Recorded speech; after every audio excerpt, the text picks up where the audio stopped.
আর কিছুক্ষণের মধ্যেই নদিয়া তাহেরপুরে প্রধানমন্ত্রী নরেন্দ্র মোদী তিনি বক্তৃতা করবেন। মতুয়া প্রধান রানাঘাট লোকসভা কেন্দ্র তাহেরপুরে প্রধানমন্ত্রীর প্রশাসনিক আর এই জনসভায় কি বার্তা দেবেন সেদিকে নজর রয়েছে, কারণ মতুয়াদের মধ্যে একটা আতঙ্ক তৈরি হয়েছে। এসআইআরে তাদের নাম থাকবে কি থাকবে না, এই নিয়ে কি হবে তাহলে।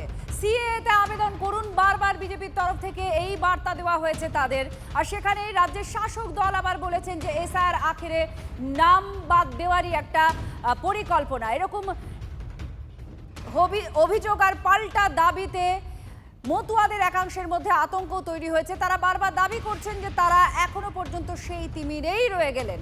এই মুহূর্তে আপনাদের ছবি দেখাচ্ছি, জনসভা সভাস্থলে মোদির জন্য অপেক্ষা করছেন। অপরদিকে তাহেরপুরে হেলিপ্যাড গ্রাউন্ড, যেখানে নামবেন, তারপর এই জনসভায় আসবেন। আর হেলিপ্যাড গ্রাউন্ড থেকে আমাদের প্রতিনিধি কৌস্তব সরাসরি রয়েছেন আমাদের সঙ্গে। কৌস্তব, সবাই অন্তত মতুয়ারা মুখিয়ে রয়েছেন যে প্রধানমন্ত্রী কি বলেন সেদিকে। তাছাড়াও সাধারণ মানুষের সঙ্গে তুমিও সকালে কথা বলছিল, তারাও আরও কিছু চান উন্নয়নের প্রকল্পে। তো এই মুহূর্তে কি তৎপরতা দেখা যাচ্ছে? আর তো সময় প্রায় চলেই এলো।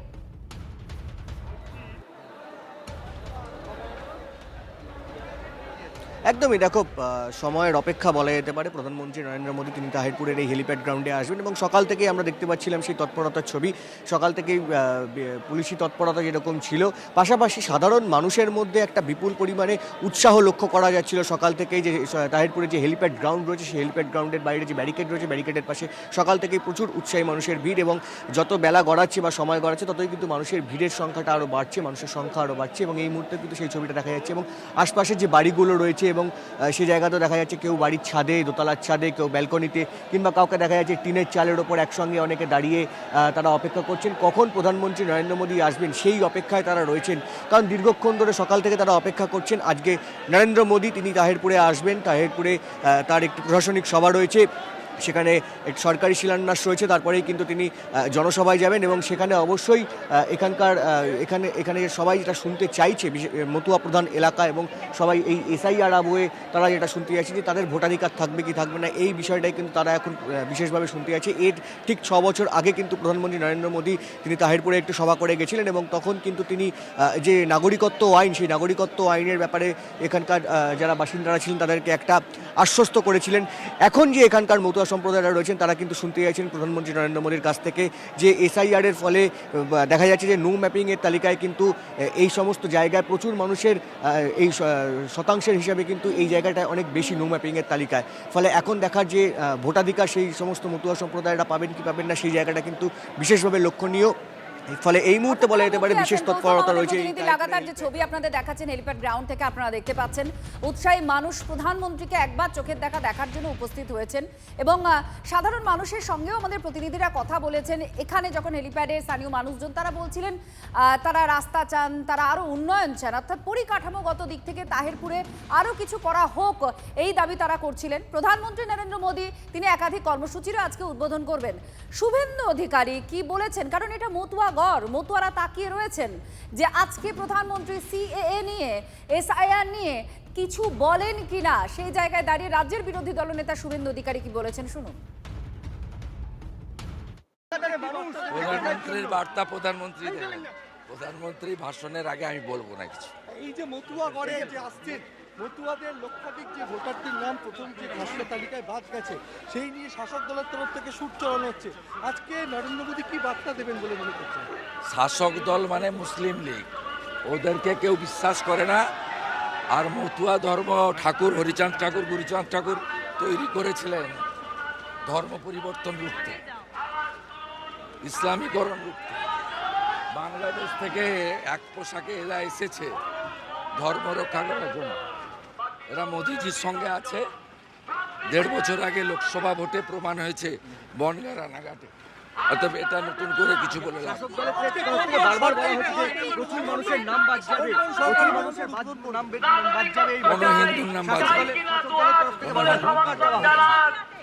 কোনো হিন্দুর নাম বাদ যাবে, কিছু লাভ হবে, কিছু লাভ হবে। প্রধানমন্ত্রী নরেন্দ্র মোদীর যে জনসভা, সেই জনসভার মুখবন্ধ মনে হয় বারবার এখান থেকেই বক্তৃতার আকারে উঠে আসছে। একের পর এক বিজেপি নেতৃত্ব তারা বারবার এই CAA SIR নাম থাকবে কি থাকবে না, ভোটার হিসেবে থাকবেন কি মতুয়ারা নাকি থাকবেন না, এই পুরো প্রসঙ্গকে কেন্দ্র করেই তারা যে বক্তৃতা করছেন, সেই বক্তৃতাতে সিংহভাগ জুড়ে রয়েছে এই মতুয়াদের এই চিন্তা, এই আতঙ্ক, এই উদ্বেগ। সুকান্ত মজুমদার তিনি কি বক্তৃতায় বলেছেন শুনুন। আজকে সিএতে ফর্ম ফিল আপ না করার জন্য সঠিক সময়ে বা না করার জন্য সম্পূর্ণভাবে যারা করেনি তাদের নাম যদি এসআইআর থেকে বাদ যায়, এই দায় কি মমতা বন্দ্যোপাধ্যায় আপনি নেবেন না? আপনাকে নিতে হবে। কেন মানুষকে মিথ্যে কথা বলেছিলেন তখন বলেছিলেন সবাই নাগরিক। আজকে আপনি বলছেন কেন বাদ যাবে? আপনার কথায় অনেক মানুষ সেই সময় সিএতে অ্যাপ্লিকেশন করেনি। আমি তাদেরকে অনুরোধ করব, যারা মমতা বন্দ্যোপাধ্যায়ের কথায় বিশ্বাস করে যারা সিএতে অ্যাপ্লিকেশন করেননি, তারা আসুন, আমরা সবাই মিলে নবান্নের সামনে যাব আর মমতা বন্দ্যোপাধ্যায়কে জিজ্ঞেস করব কেন মিথ্যে কথা বলেছিলেন, কেন মিথ্যে প্রতিশ্রুতি দিয়েছিলেন আমাদেরকে যে আমরা সবাই নাগরিক, আমাদের সিএতে ফর্ম ফিল আপ করার দরকার নেই। আনম্যাপিং হয়ে রয়েছেন যারা, তার মধ্যে একটা বৃহৎ অংশ কিন্তু এই এলাকার, অর্থাৎ মতুয়াদের মধ্যে একটা বড় শতাংশ যাদের 2002-এর সঙ্গে কোনো মিল নেই। সেখানে যে বাবা মা বা ঠাকুরদা ঠাকুমার আমরা পরিচয় দিয়েছি, সেই অংশটা নেই। আর সেখান থেকেই তাদের মধ্যে উদ্বেগ তৈরি হয়েছে যে কি হবে। সুপ্রিম কোর্ট সম্প্রতি একটি মামলার ক্ষেত্রে বলেই দিয়েছে, আর প্রথমে নাগরিকত্ব, তারপর ভোটাধিকার, অর্থাৎ ভোটার তালিকায় তারপরে নাম। এই জায়গায় দাঁড়িয়ে মতুয়াদের মধ্যে একটা আতঙ্ক আরও বেশি করে চেপে ধরেছে। আর মুখ্যমন্ত্রী মমতা বন্দ্যোপাধ্যায় তিনি আর এর আগেও এই মতুয়াদের উদ্দেশ্যে বারবার তিনি বলেছেন পাশে আছেন, কিন্তু তার সঙ্গে সঙ্গেও তার অভিযোগ যে বিজেপি এই পুরো বিষয়টাকে পরিচালনা করেছে, মানুষকে বিপদে ফেলছে, নাম থেকে তালিকা থেকে নাম বাদ দেওয়ার একটা ছক কষা হচ্ছে। এই সমস্ত অভিযোগ পাল্টা অভিযোগ দাবি দেওয়ার মাঝে মতুয়ারা দ্বিধাগ্রস্ত যে এখন তারা কোথায় কিভাবে আছেন। ভারতের যশস্বী প্রধানমন্ত্রী মতুয়াদের জন্য যা করে দিয়ে গেল, পৃথিবীর ইতিহাসে একটি ঐতিহাসিক ঘটনা। তৃণমূল বলছে নামই তো থাকবে। তৃণমূল একটি অপদার্থ রাজনৈতিক দল। মতুয়া মমতা বালা ঠাকুর এবং মমতার ফাঁদে যারা পড়বে, সেই মতুয়াদের উদ্দেশ্যে আমি আপনাদের মাধ্যমে বলতে চাই, ইমিডিয়েট মতুয়া বালা ঠাকুর এবং মমতা বন্দ্যোপাধ্যায়ের হাত ছাড়ুন। মতুয়ারা মোদিজির হাত শক্ত করুন। আগামী দিন নয়, এখন থেকে আপনাদের সিএ এর মাধ্যমে নাগরিকত্ব প্রদান করা হবে। নিশ্চয়ই একটা কোনো সমস্যার সমাধান করবেন আশা করা যায়। না, কারোর নাম কাটা যাবে না, যারা রয়েছে কারোর নাম কাটা যাবে না, সবাই থাকবে এখানে। আমরা নরেন্দ্র মোদীর বিকশিত ভারত, সংকল্প বিকশিত ভারত, আমরা নরেন্দ্র মোদীকে ভালোবাসি। মমতা বন্দ্যোপাধ্যায় আমাদের রাজ্যে মুসলমানদের যে ব্যবহার করছে, মমতা ব্যানার্জি হাতে বোম মেশিন তুলে দিচ্ছে, মারছে মুসলমান, মরছেও মুসলমান। আমরা চাই 26-এ তৃণমূলের বিসর্জন দিতে চাই। যে স্বচ্ছ ভোটার আছে তারা থাকবে, যারা রোহিঙ্গা মুসলমান আছে তারা চলে যাবে। দেশের মানুষের হাতে কাজের প্রয়োজনে এসআইআরটা আমরা এটা চাই, এসআইআর হোক, অবশ্যই চাই। আমরা সংখ্যালঘু যারা রাষ্ট্রীয় মুসলিম আছি, আমাদের কোনো অসুবিধা নেই, কোনো অসুবিধা নেই আমাদের। যারা বাইরে থেকে এসছে, কোনো দেশ থেকে এসছে, তাদের অসুবিধা, তারা চলে যাক, তারা চলে যাক। আমরা তাদের চাই না তারা সেখানে এসে গন্ডগোল, অশান্তি, জঙ্গি নানান সমস্যা কার্যকলাপ করছে আর দোষ হচ্ছে মুসলমানদের। অতএব ওইসব লোক চলে গেলে আমাদের খুব ভালো হয়। ভুল বুঝাচ্ছে, মানুষকে বিভ্রান্ত করছে, আদৌ কিচ্ছু হবে না। স্থানীয় লোকদের এই দেশে যারা, তাদের কিচ্ছু হবে না, পুরো ভুল বুঝাচ্ছে যাতে অশান্তি বাড়ায়। ঠিক আছে, এই সরকার মানে আগে যারা মানে ভুল ভোটার, তাদের দিয়ে এই সরকার চলছে। এরা চলে গেলে এই সরকার পড়ে যাবে।